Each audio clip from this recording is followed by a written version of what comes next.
T-Voz, sua TV online.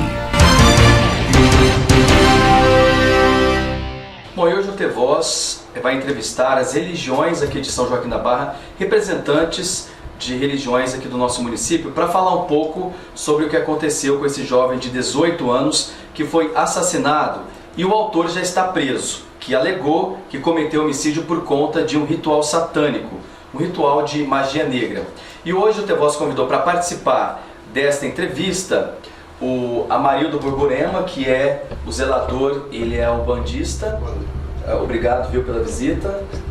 Está aqui também o pastor da Assembleia de Deus, El Shaddai, Sebastião Elígio, que também vai debater esse assunto com a gente. Obrigado, viu, pastor? Obrigado, Steve, pelo convite. E a gente convidou também o padre Mauro Henrique, da Igreja Católica Nossa Senhora Aparecida, lá no João Paulo II, para falar um pouco mais também sobre esse assunto, viu? Obrigado, padre, pela visita. Obrigado a você, Deus abençoe a todos, obrigado pelo espaço também. Bom, para a gente começar nossa entrevista, eu vou começar a falar aqui com o Amarildo, que ele é o bandista há muitos anos, né? Como que você viu essa notícia, Amarildo? Como que você recebeu essa informação e como que você viu também, se deparou com esse episódio lamentável aqui para a cidade? Eu fiquei sabendo pela mídia, pelas redes sociais, e a forma que veio é uma forma assustadora. Porque pai, há 26 anos que eu sou bandista e a gente não prega isso, a gente prega o amor, a união, a gente usa a religião para pregar a palavra de Deus, para aproximar mais das pessoas. Então é uma forma assustadora, que dentro do meu conceito da minha Umbanda, eu sou um bandista, não vejo isso com bons olhos. Agora você, como assim, uma pessoa que já está nesta religião há muitos anos aqui em São Joaquim da Barra, você já viu algum caso parecido? Já ouviu dizer que existe alguma prática dessa natureza? Olha, dessa natureza não, porque como eu sou bandista, a Umbanda não usa ritual como sacrifício de animais nem de espécie nenhuma. A Umbanda, a gente puxa as entidades de Umbanda, que vem em terra para dar vencimento da paz e pregar a consolidação, orientação aos irmãos e irmãs que estão afastados da palavra de Deus. Então a gente tenta trazer próximo a Deus. Agora, tipo assim, esse caso assim, de sacrifício humano é uma coisa muito forte, né? Você já viu alguma notícia parecida em algum local que você foi já por esse Brasil aí? Não, eu vi algumas notícias pela mídia mesmo, lá por parte do Rio do Norte, uma coisa relacionada no estado de São Paulo, assim, dessa forma não. Mas você sabe que existe, assim, já ouviu dizer que existe? Eu acredito, Estevão, na oportunidade do Espírito someter uma pessoa a ser dominada por Espírito, como ele se pôs na própria entrevista, Espírito satânico. Então eu acredito sim a permanência do Espírito ruim, certo? Que usa a mente fraca para poder fazer esse tipo de tragédias. Você acredita que talvez, você que participa da Umbanda, você acredita que talvez pode ser para libertar dessa questão do crime, para dar uma desculpa para esse crime, essa questão desse ritual? Você acredita que também ele pode usar desse artifício para isso? Acredito, porque isso o ser humano sempre ele usa a barra da covardia. Então eu acredito que ele possa estar usando sim essa questão para poder trazer algum benefício para ele diante da prisão. Agora, pastor, como que o senhor viu, né? O senhor como pastor de igreja evangélica, muitos anos no ministério, também ministrando a palavra de Deus, como que o senhor se deparou com esse assunto, né? Com esse acontecimento que, como eu disse aqui para o marido, triste para São Joaquim? Estevão Porto, eu como pastor há muitos anos, há 20 anos, eu vi como um ritual satânico. Que lá em Oséias 4,6 diz assim: o meu povo perece por falta de conhecimento. João 8,32 diz: conhecerei a verdade vos libertará. E o versículo 36 diz: o que libertou verdadeiramente para que fossem livres. Eu vi como um ritual satânico. O que é o satanismo? É um conjunto de religiões com crença ideológica e fisiológica e com fenômenos sociais. Há vários tipos de satanismo e tem duas divisões: o ateísta, né, e o teísta. O ateísta não crê na deidade, em Deus e no diabo.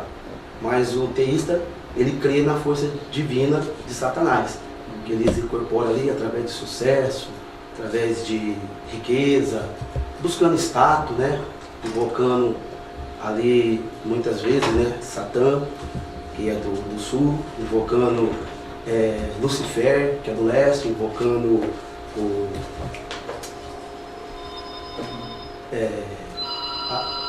muitos lá que eles falam que é os fortes lá do inferno, e muitas vezes eles oferecem aí sacrifícios de pessoas, oferecem sacrifício de sexo, essas coisas. E eu vi ali, o inimigo encontrou muito espaço no coração, né? E eu vi como um ritual satânico. Agora, Porque João 10:10 diz lá, que o diabo veio para matar, roubar e destruir. E Deus veio para dar vida em abundância. Então eu vi o inimigo trabalhando ali de uma forma muito, né, cruel e violenta. Agora, pastora, no depoimento do pai do Felipe, que é um dos adolescentes que também participaram desse crime na noite que tudo aconteceu, ele disse acreditar que esse autor do homicídio, que trabalhava com essas entidades, que trabalha com essas entidades do mal, o pai dele disse acreditar que ele foi induzido, que ele foi ludibriado por conta de coisas que ele teria oferecido por conta de trabalhar com essas entidades. Só acredita também que muitas pessoas são enganadas por conta disso? Sim, porque como eu falei, eu fico porque a Bíblia diz que existe dois seres, Deus e o diabo. E João 8:44 diz que o pai da mentira é o diabo. O diabo veio para enganar.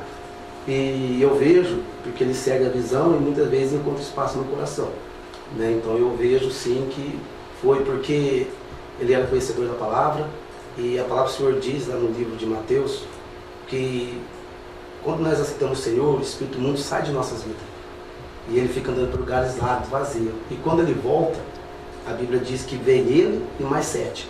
A situação fica pior do que era. E o José Adilson foi uma pessoa que conheceu a palavra de Deus, né? E deu lugar para o inimigo, né, encontrou espaço. E o diabo, ele quer isso, ele quer destruir, ele quer matar, ele quer roubar, ele veio para isso. E eu, né, creio sim que ele foi um instrumento, né, usado por Satanás para destruir vidas. Pastor, e por que eles utilizam essas pessoas, geralmente jovens? No caso do Renan, que tinha 18 anos, que era um menino aí cheio de sonhos, um menino doce, né? Como a gente pôde observar, falando com os familiares, com os amigos. Por que o senhor acredita que eles utilizam essas pessoas mais jovens, especialmente essas pessoas queridas por outras pessoas, no caso? Como eu vejo assim, como cristão, eu vejo o satanismo dividido em tradicional e moderno. E os jovens hoje estão sendo alcançados. Porque eu vejo assim, que é na juventude que muitas vezes prossegue o nosso futuro. É ali que a gente vai buscar o nosso matrimônio, é ali que a gente vai buscar a nossa profissão, é ali que a gente vai buscar, muitas vezes, né, a constituição das nossas vidas. E nós temos sonhos, anseios, desejos, e o inimigo, muitas vezes, encontra jovens que, como encontrou o José Adilson, e consegue atingir jovens com promessas, né, com objetivo, que muitas vezes nosso coração almeja. E eu estou vendo porque eu vejo assim o jovem como o futuro, não só do reino de Deus, mas também da face da terra, né? Que os jovens hoje são o futuro, é a força, né, da nossa terra e também do reino de Deus. Padre, o senhor que está aí no dia a dia também realizando as missas da Igreja Católica, que convive também com muitos jovens, que a Igreja Católica, especialmente também lá na parte alta da cidade, há muitos jovens na igreja, e o senhor trabalha diretamente também com esses jovens. Como que o senhor viu essa notícia, se deparou com isso? Como que a igreja ficou também, os fiéis, com essa notícia? Claro que isso nos choca um pouco, porque nós não esperamos que o ser humano chegue a um ponto de uma crueldade tão grande como a que foi praticada com relação a esse jovem. Foi por volta do dia 17, né, que acho que a notícia ficou um pouco mais assim alardeada dentro da nossa cidade. É claro que nós nos unimos na oração. Há muitos jovens lá que estudam também na escola Genoveva, né, aqui da nossa cidade. É uma escola tradicional, uma escola que voltada também para o ensino médio, né, e que tinham contato também com o jovem Renan. E unidos a esses jovens, nós rezamos pela família, pedimos, né, que Deus pudesse, né, consolar essa família e, sobretudo, não deixamos de pedir também para essa pessoa que também, né, praticou essa barbárie, né, contra esse jovem também nesse sentido. E isso tudo, né, conversando com os nossos fiéis lá, nós podemos chegar, né, à constatação que nossa juventude está em risco, né, nesse sentido, porque isso isso deixa evidente muitas situações que vão contra a vida do jovem também nesse sentido, né? Então nós, como sociedade, precisamos estar unidos também nesse sentido para oferecer ao jovem também oportunidades para que ele possa também, dentro da vida, ter mais perspectivas também nesse sentido, né? Porque acho que quando a pessoa chega a esse ponto que até de seguir, né, uma religião assim, nesse sentido, eu acho que a pessoa tá sem uma perspectiva clara de vida também nesse sentido, né? Então acho que todas as religiões, né, como os irmãos aqui bem relataram, né, elas vêm pregar, né, exatamente o bem da humanidade, o crescimento espiritual, o desenvolvimento dentro da vida nesse mundo, né? Porque exatamente Deus deixou esse mundo para que nós pudéssemos também o desenvolver, né, nesse sentido, e fazer toda a criação que é obra dele. E nós fazemos parte, né, fazer toda essa criação verdadeiramente chegar ao cume do encontro do Senhor também nesse sentido, né?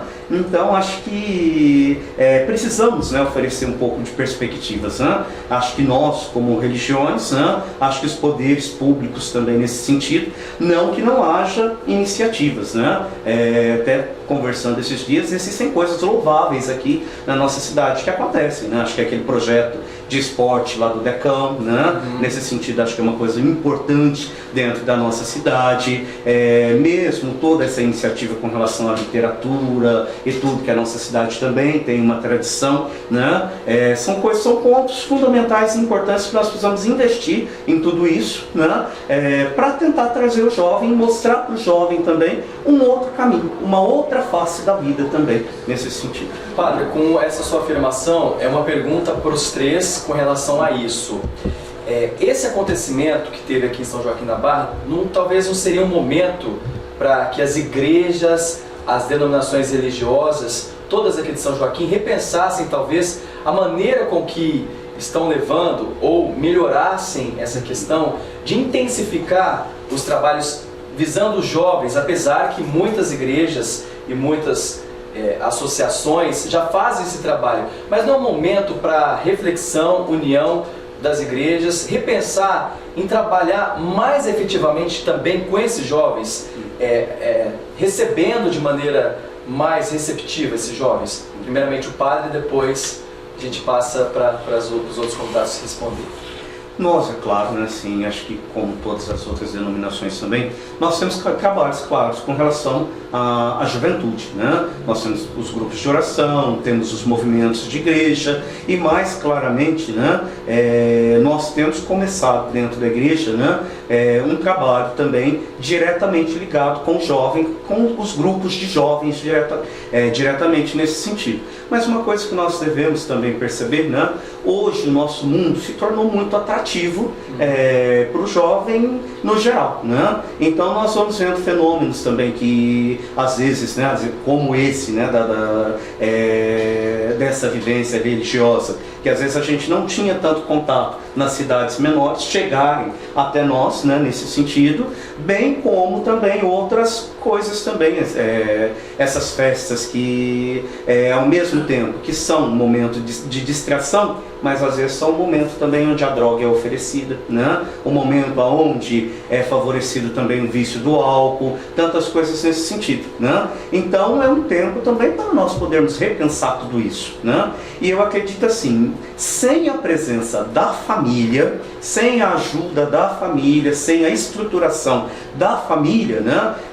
Todo o trabalho que a igreja pode fazer, ele de certa forma fica minado também, né? Claro que nós podemos fazer muito e podemos colocar a palavra de Deus, que é o mais importante dentro da vida do jovem, né? Mas a família, né? Até o nosso Papa João Paulo II lembrava isso, né? A família é a célula mãe da sociedade, né? Então é o primeiro lugar de evangelização na vida da pessoa. Ali a pessoa conhece Deus, né? Ali o pai e a mãe são os primeiros que falam de Deus para a criança, nesse sentido, né? Então, sem o apoio da família, sem que a família leve o jovem para a igreja, convide o jovem, esteja de mãos dadas, né, com a igreja, caminhando, né, isso também se torna muito difícil. Então, a família precisa ocupar o papel dela também. Pastor, dando sequência à mesma pergunta, né, que eu vou pedir para você responder isso também, Muitas igrejas evangélicas aqui em São Joaquim, em vários locais, a gente ouve, né? Tem muitos jovens, a participação de jovens é efetiva, mas talvez não é um momento de repensar essa maneira de lidar com esses jovens, que muitas vezes eles vão pelo medo, pela força. Olha, se você fizer isso, você vai para o inferno. Olha, não beba porque você vai para o inferno. Essa questão de prender os jovens nesse sentido não tem ficado um pouco para trás? Porque as igrejas não faltam mostrar o outro caminho, que na verdade não seria esse. Você tem que escolher um caminho melhor para a sua vida ser melhor, que o único caminho é Deus. Talvez não falta uma mudança no momento de pregar esse evangelho? Concordo com você, Estevam, mas a palavra de Deus ela é viva e eficaz. Ela tem poder de discernir pensamento e propósito do coração, separar um espírito e celas e medula. Está em Hebreu 4:12. Pegando e concretizando, batendo na tecla que o padre estava mencionando, o primeiro passo é a família. Porque a Bíblia diz que a família foi construída para a glória de Deus. Casa, cardeira são os pais, mas esposa, filho são herança de Deus. Quero deixar até um versículo para concretizar a pergunta. Lá em Provérbio 22:6 diz: crie o teu filho o caminho que deve andar, para quando ele crescer, não se desviará dele, e você não terá de que se arrepender.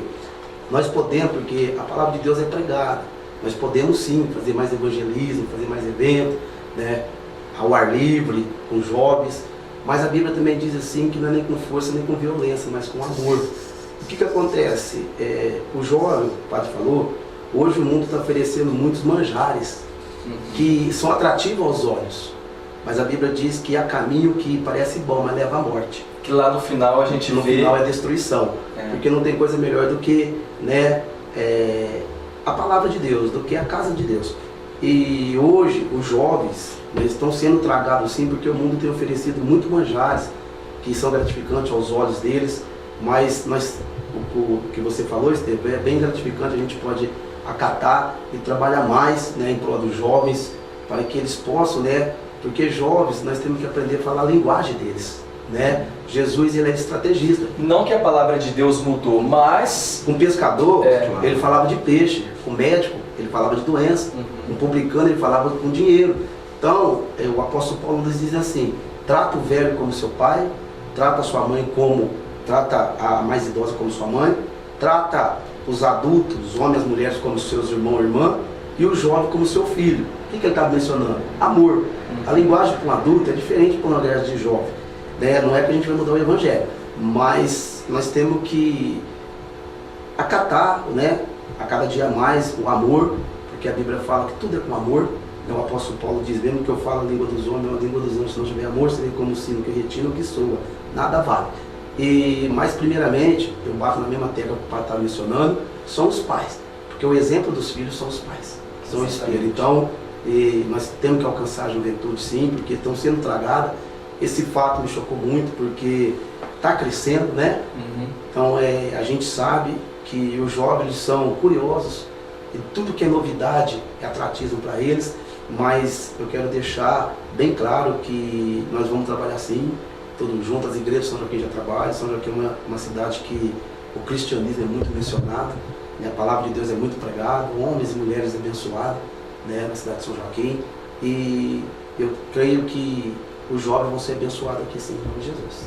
Maildo, sua opinião também com relação a isso, né, que não falta repensar nessa questão de trabalhar com jovens, né, de orientá-los com relação a isso que muitos jovens se perdendo, né, é um momento também para repensar, que muitos pensam nessa ilusão de ganhar muitas coisas, de serem ricos, conquistarem fortunas sem trabalhar, e a gente sabe que isso é impossível. Qual que é a sua opinião sobre isso? Acredito, como meus irmãos aqui acabaram de falar, que a respeito que a estrutura de tudo é uma família. Uma família bem reconstituída. Eu acho que os pais vão se aproximar mais de seus filhos, ter um diálogo mais sadio, para poder... Porque hoje o que os jovens se afastaram das suas famílias, estão convivendo com estranhos, achando que são amigos. Então procurar aproximar mais da família, para dialogarem, para conversarem, e procurar também mais a palavra de Deus nas suas práticas, nas suas ações. Que crenças, tem várias crenças e a gente busca só um Deus, que é o Deus da transformação, o Deus do amor. Então está faltando mais amor no coração das pessoas. Eles vão trazer essa juventude, porque a juventude hoje acha que são donos do mundo, que eles podem tudo. Mas na realidade tem que procurar mais Deus, a presença de Deus no coração, nas atitudes, para fazer um mundo melhor daqui para frente e não ter, como diz, guerra nem diferença de religiões, porque a gente está buscando só Deus, que é o Deus da transformação. Não. Como diz que cada religião pregando a tua palavra, que é o ensinamento de Deus, para poder trazer de volta esse rebanho, as pessoas que estão afastadas, jovens, as irmãs e irmãos que estão afastados, para trazer mais, para reconstituir essa família, que a família é a base de tudo. Uma família reconstituída, uma família estruturada é a base de tudo. E depois cada um catua dentro da tua crença, dentro das tuas palavras, pregar a palavra e trazer o jovem mais próximo para ensinar o ensinamento correto e certo para cada um deles. As últimas duas perguntas é para você e para o pastor Sebastião, que vocês estão mais relacionados a essas perguntas. Amarildo, você como bandista, muitas pessoas comentaram essa questão, né? Você acha que talvez trouxe um problema, até uns comentários ruins, desagradáveis para a sua religião, por conta dessa notícia de que esse homem assassinou o jovem por conta desse ritual satânico, que muitas vezes as pessoas acabam misturando espiritismo com umbanda, com candomblé, com a própria magia negra e rituais satânicos? Você acha que isso acabou manchando a sua religião por conta desse acontecimento? Com certeza, Estevam. Tive até diálogo na internet, nas redes sociais, sobre esse assunto, que as pessoas falavam e eu dizia, sou um bandista, cada religião pega a tua forma e teu culto.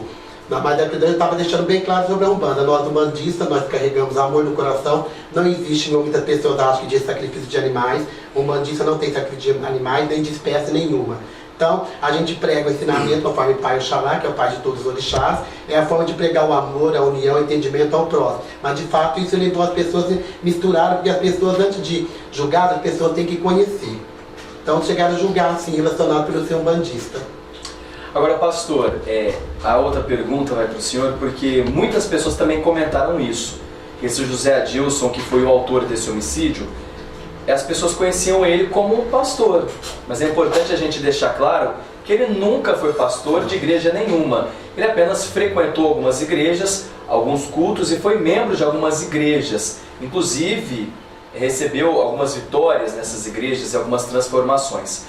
E isso chateia, às vezes, a igreja, porque isso pode manchar, muitas vezes, um trabalho que Deus realiza na vida das pessoas e generaliza também Deus, né? Que, na verdade, somos todos seguidores de Deus, né? Buscando verdadeiramente Deus. Isso acaba manchando, pastor? Isso chateia? Chatear, eu não digo chatear, eu digo entristecer. Porque nós pregamos o evangelho e visamos a alma. Deus ama o pecador, mas abomina o pecado. Eu vejo assim que em toda a instituição da terra, em toda atividade da terra, existem pessoas boas e ruins. Tem advogado bom, advogado ruim. Tem professor bom, professor ruim. Tem cristão bom, cristão ruim. A Bíblia diz assim, que José Adilson eu tive o privilégio de conhecer, fui pastor dele durante 2 anos e meio, era um cooperador. A Bíblia diz assim, você que está de pé, vigia para que não caia. Filipenses, todo homem está sujeito. Se encontrar brecha, Satanás, porque a Bíblia diz que ele está ao nosso derredor, querendo nos tragar. Se ele encontrar brecha, ele derruba qualquer um. Tem homem forte, mulher forte. Filipenses 4,3 diz que quem nos fortalece é o Senhor. Por isso que a Bíblia diz, se fortalecer com as armaduras de Deus, para que vence toda a tentação do inimigo. E o que acontece? Quando o diabo encontra espaço no coração do homem ou da mulher, ele não vem para brincar, porque nós podemos brincar de ser cristão, mas ele não brinca de ser diabo. Ele vem, mata e destrói. E o que acontece? Infelizmente, na face da terra, em toda a instituição da terra, tem pessoas boas e pessoas ruins. Porque a própria palavra diz que existe o joio e o trigo. E o que acontece? Mas, infelizmente, a humanidade só vê no cristianismo. Quando acontece no cristianismo, é porque isso, é aquilo. E o Zé Adilson foi sim da igreja, como eu disse, congregou conosco 2 anos e meio. Passou por outras denominações, durante nós ali estava, firme com a presença de Deus, a expressão de Deus, porque nós somos o templo do Espírito Santo de Deus. Quando a gente erra, o Espírito de Deus sai de nós, porque ele não opera em tempo sujo. E quem nos mostra o certo e o errado é o Espírito Santo de Deus. Eu vejo por mim, estou há 22 anos na presença de Deus, outrora eu era alcoólatra, ele me conheceu, Jesus me libertou, como eu falei, o cristianismo não é frequência de corpo, o cristianismo é uma transformação de vida, é uma conversão. A conversão é diária, né? Diária, todos os dias.